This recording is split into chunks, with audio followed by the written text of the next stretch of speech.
Washington was glowing under the lights of one of the most high-profile political nights of the year. Outside the grand conference venue, black SUVs lined the streets while camera crews crowded the barricades, hoping to capture every arrival. Reporters adjusted microphones, photographers shouted for attention, and guests in formal attire stepped onto the red carpet with practiced smiles. The event was expected to be a powerful display of influence, media attention, and political theater. Inside the ballroom, top officials, donors, journalists, and security personnel filled the room with a mix of confidence and tension. Everyone understood that when a former president like Donald Trump appeared anywhere, the stakes immediately changed. This was not just another formal gathering. It was the kind of night where every handshake, every speech, and every movement could become tomorrow's headline.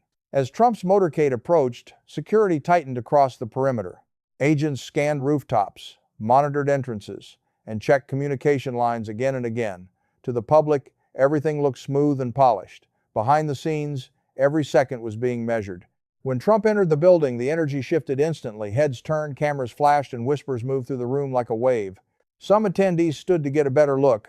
Others reached for their phones, and many simply watched in silence. Love him or hate him, Trump had a presence that dominated any room he entered.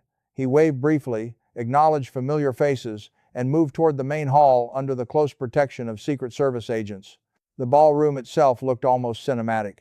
Chandeliers reflected across polished tables, giant screens displayed the event logo, and staff moved carefully between rows of guests.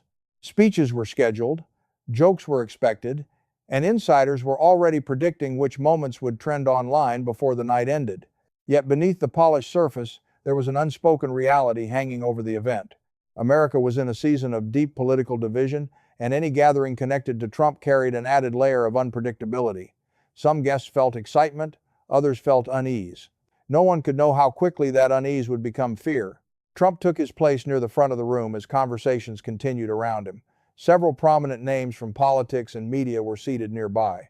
Security agents remained visible but controlled, blending into the edges of the event while never taking their eyes off the crowd. On stage, organizers prepared to begin the program. The first speaker reviewed notes. Producers checked sound levels. A final countdown was whispered into headsets. Then, without warning, a sharp sound cracked through the atmosphere near the entrance corridor. For a split second, many people assumed it was equipment falling or a door slamming. Then a second loud bang followed, clearer and more violent than the first. The room froze. Chairs stopped moving. Conversations died mid-sentence. Faces turned toward the source of the noise. A third sound sent panic racing through the ballroom. Someone screamed. Another guest dropped to the floor. Within seconds, the glamorous event transformed into chaos.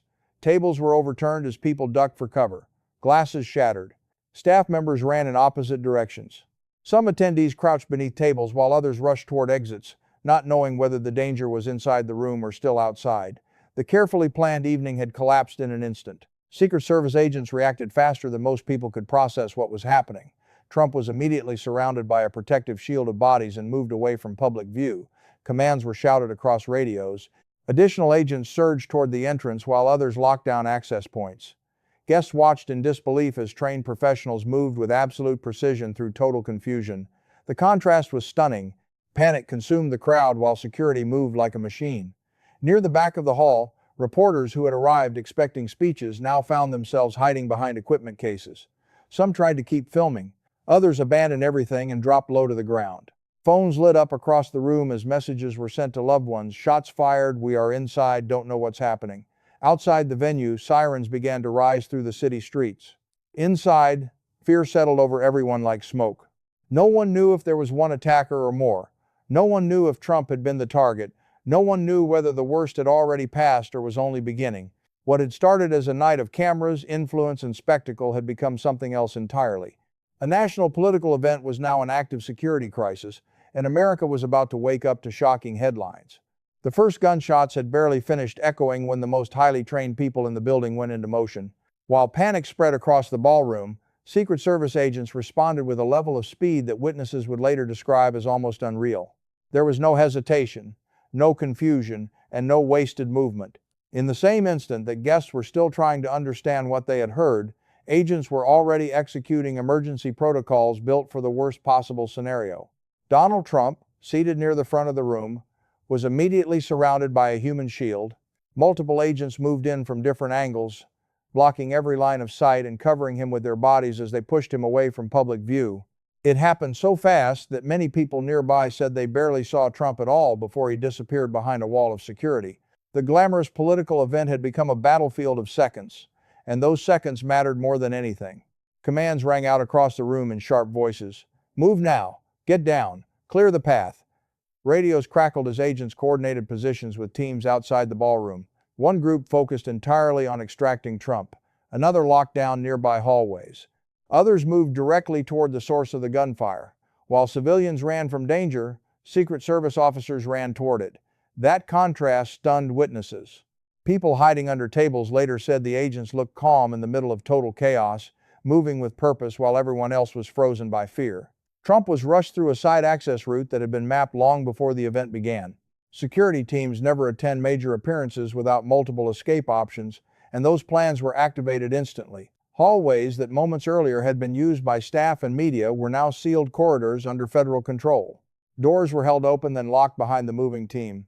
Agents scanned every corner, every intersection, every face. Trump was reportedly kept low while being escorted at high speed toward a secure holding area. The mission was simple: remove the protectee, secure the perimeter, identify the threat. In the ballroom, confusion intensified. Some guests believed multiple shooters had entered the building. Others thought the sounds had come from inside the hall itself. Chairs were scattered, glasses broken, and people were pressed against the floor using tablecloths as cover. Several prominent attendees could be seen crawling behind stages or hiding beside columns. Event staff shouted conflicting directions. Some pointed toward exits. Others screamed for everyone to stay down. In those moments, nobody outside the security teams knew what was safe. Near the main entrance checkpoint, another dramatic confrontation was unfolding. According to early reports, an armed suspect had moved aggressively toward a secured screening zone just before shots were fired. Officers stationed there reacted immediately. One security member engaged the suspect while others pulled civilians out of the line of danger. Witnesses described hearing shouted warnings followed by rapid movement and more loud pops. Within moments, the suspect was brought under control, but not before the entire venue had descended into emergency lockdown. A Secret Service officer was reportedly injured during the response, protected in part by body armor that may have saved his life. Inside command channels, information moved second by second. Was there one attacker or more? Was the threat neutralized? Were any secondary devices present? Could this have been coordinated? These are the questions security professionals must answer instantly while the public is still reacting emotionally. Teams swept adjacent rooms, kitchens, storage areas, stairwells, and loading docks. Elevators were halted. No one entered or left without authorization.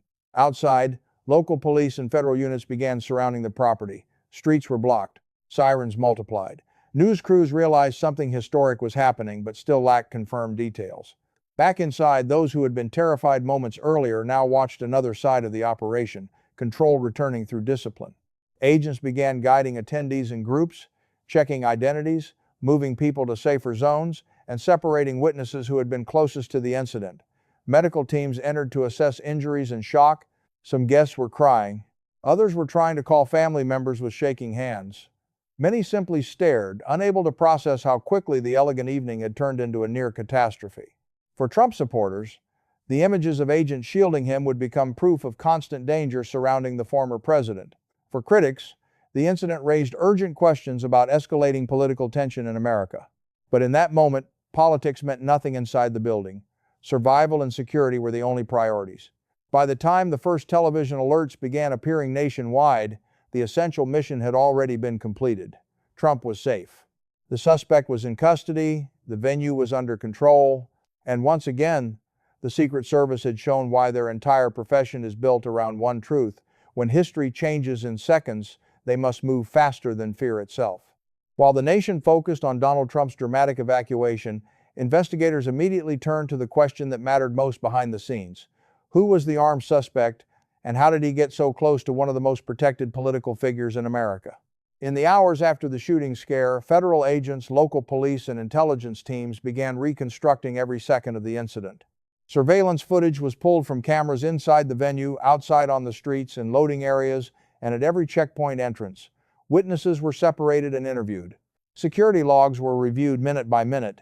What looked like sudden chaos to the public was, for investigators, a puzzle that had to be solved fast. Early reports suggested the suspect approached the conference venue during the busiest arrival period of the night. That timing alone raised serious concern. Major events involving Trump operate under layered security, with outer perimeters, credential checks, magnetometers, armed response teams, plainclothes officers, and rapid extraction routes. To get dangerously close to any inner checkpoint means a person either exploited distraction, moved with precision, or took advantage of a brief vulnerability created by crowd pressure. Authorities wanted to know which of those possibilities was true.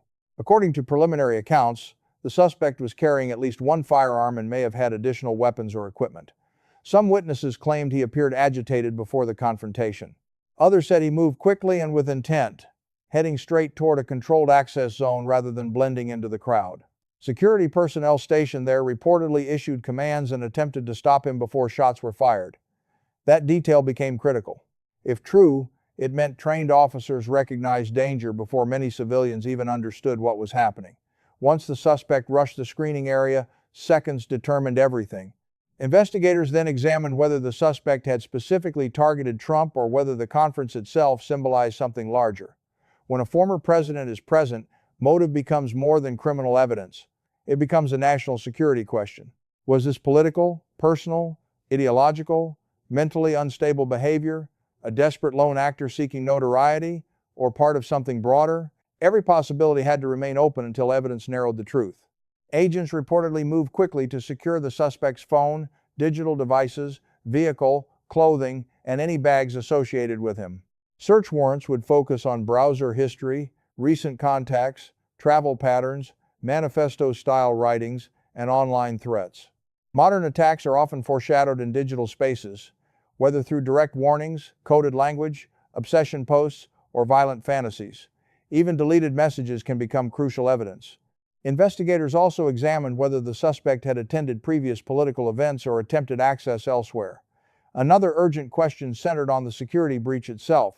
No protection system is perfect, but each failure point matters.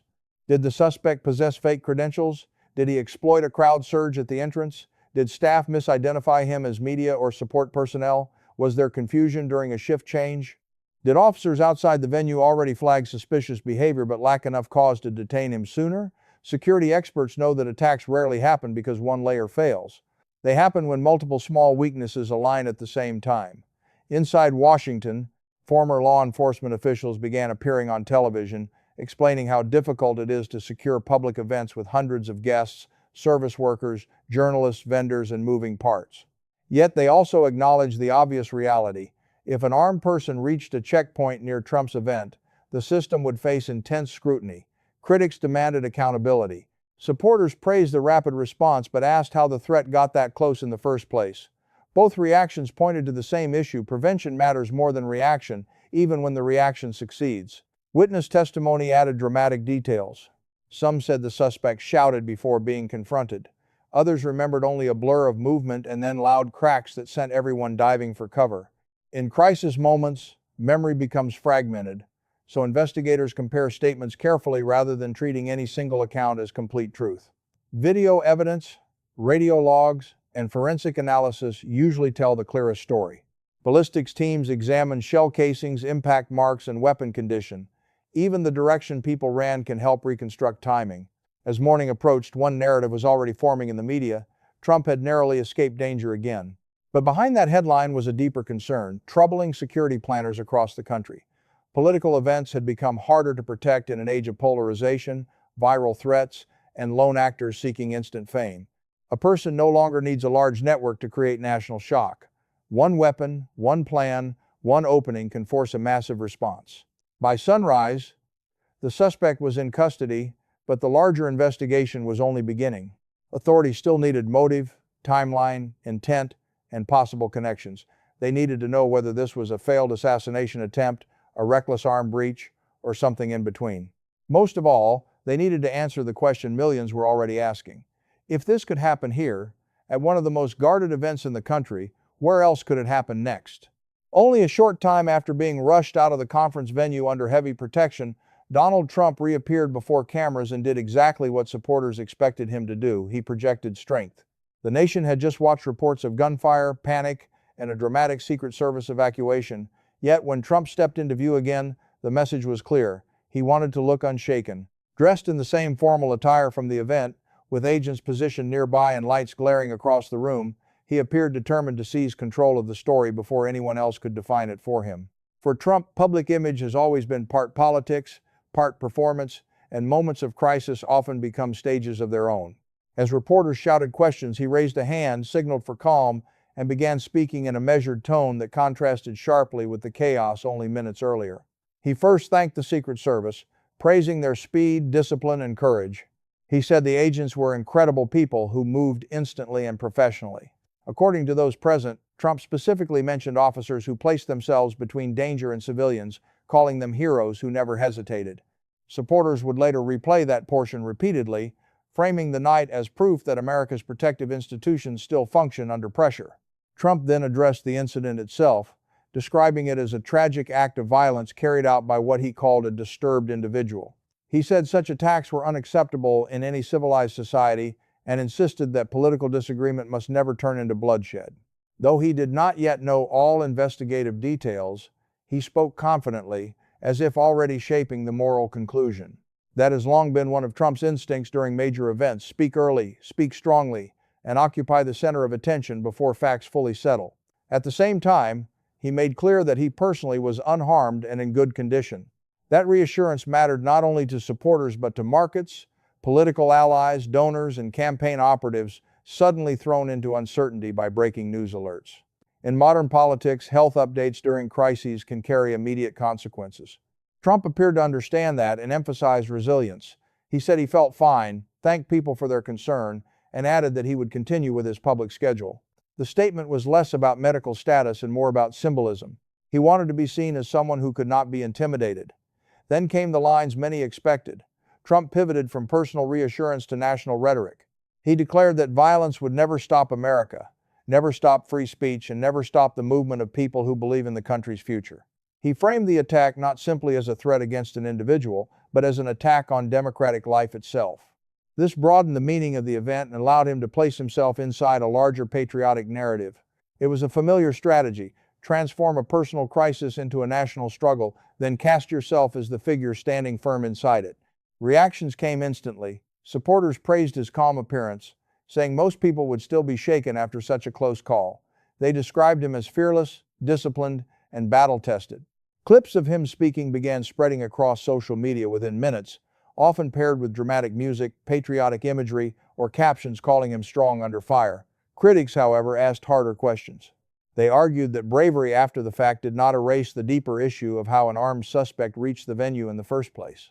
Some also noted Trump's tendency to use crises for political advantage, suggesting the quick appearance was as much campaign instinct as courage. News networks split screens between Trump's remarks and footage of the chaotic ballroom evacuation. Analysts debated whether his response would strengthen him politically or simply intensify already heated divisions. Yet regardless of viewpoint, one fact was undeniable: Trump had reclaimed the spotlight. Instead of remaining only the protected subject of a security operation, he had become the speaker, the narrator, and once again the central figure in the unfolding story. Behind the scenes, advisors likely understood the importance of that transition. Moments of danger can create images that last for years. A leader hidden away looks vulnerable. A leader who returns quickly can look defiant. Trump has always understood the power of visuals, and standing before cameras so soon after the scare sent a deliberate signal to allies and rivals alike. Before ending, he again thanked law enforcement and said justice would come swiftly once investigators completed their work. He promised stronger security, safer public events, and accountability wherever failures were found. Then he stepped away, leaving behind a room full of shouted questions and flashing cameras. Outside, the investigation continued. Inside the political world, another reality was taking shape. A frightening security incident had just become something else entirely, a defining image of Trump under pressure, crafted in real time by the man himself. Within minutes of the gunfire scare and Donald Trump's dramatic evacuation, the story exploded across America. What had begun as confusion inside one conference venue rapidly became the biggest national headline of the night. Television networks cut away from scheduled programming. Red banners flashed across screens. Anchors spoke in urgent tones as producers scrambled for confirmed facts. Social media moved even faster. Clips of guests diving for cover, images of Secret Service agents surrounding Trump, and shaky videos from inside the ballroom spread across millions of phones before many viewers even understood where the event had taken place. In the modern media age, shock does not travel in hours anymore, it travels in seconds. Across Washington, lawmakers, staffers, journalists, and political operatives immediately began calling one another. Some were trying to confirm whether Trump had been injured. Others wanted to know if more threats existed. Rumors surged almost instantly, as they often do during fast-moving emergencies. Some claimed multiple shooters were involved. Others falsely reported injuries among major officials. Networks had to repeatedly caution viewers that early information was incomplete. Yet uncertainty itself became part of the drama. America was watching a story still being written in real time. Supporters of Trump reacted with outrage and alarm. Many saw the incident as further proof that political hatred had reached dangerous levels. Commentators friendly to Trump described the event as an attack not only on a former president, but on democratic stability itself. They praised the Secret Service response and highlighted Trump's quick public reappearance as evidence of toughness. Fundraising emails and political statements began circulating before midnight, framing the scare as another moment in which Trump stood strong against chaos. For them, the night reinforced an image of Trump as a figure constantly under threat yet unwilling to retreat. Critics of Trump condemned the violence as well, but many also warned against immediate politicization before facts were known. They argued that security failures and the climate of public extremism deserved serious examination rather than instant campaign messaging. Some pointed out that political violence has targeted figures across the spectrum and cannot be reduced to one party or one narrative. Even so, many of those same voices acknowledged the obvious reality. Any attack or attempted attack near a former president carries enormous national consequences. Newsrooms across the country began bringing in former Secret Service agents, intelligence analysts, and crisis experts. They explained the layers of protection normally used at events involving Trump and why even a brief breach would trigger intense review. Discussions quickly turned to the rising threat of lone actors, individuals radicalized by grievance, obsession, or the desire for fame. Analysts warned that in a hyper-connected era, a single unstable person can create national panic with very little planning. The event became a case study in how vulnerable public life can feel, even under heavy security. Eyewitness interviews added emotional force to the coverage. Guests described hearing sharp cracks and instantly believing history might be changing in front of them. One attendee said the room went from elegant celebration to pure survival in less than 3 seconds. Another recalled hiding under a table while texting family members goodbye messages because they did not know if more shots were coming. Staff members spoke of overturned chairs, shattered glass, and the sound of agents shouting commands through the darkness of confusion. These personal accounts turned headlines into human fear. Markets and business circles also took notice. Whenever sudden violence touches national leadership figures, uncertainty can ripple beyond politics. Commentators discussed whether security fears might alter future campaign events, donor gatherings, and public schedules. Would Trump reduce appearances? Would venues tighten access? Would rival candidates now face similar concerns? The incident raised logistical questions that stretched far beyond one dramatic night. International reaction followed quickly.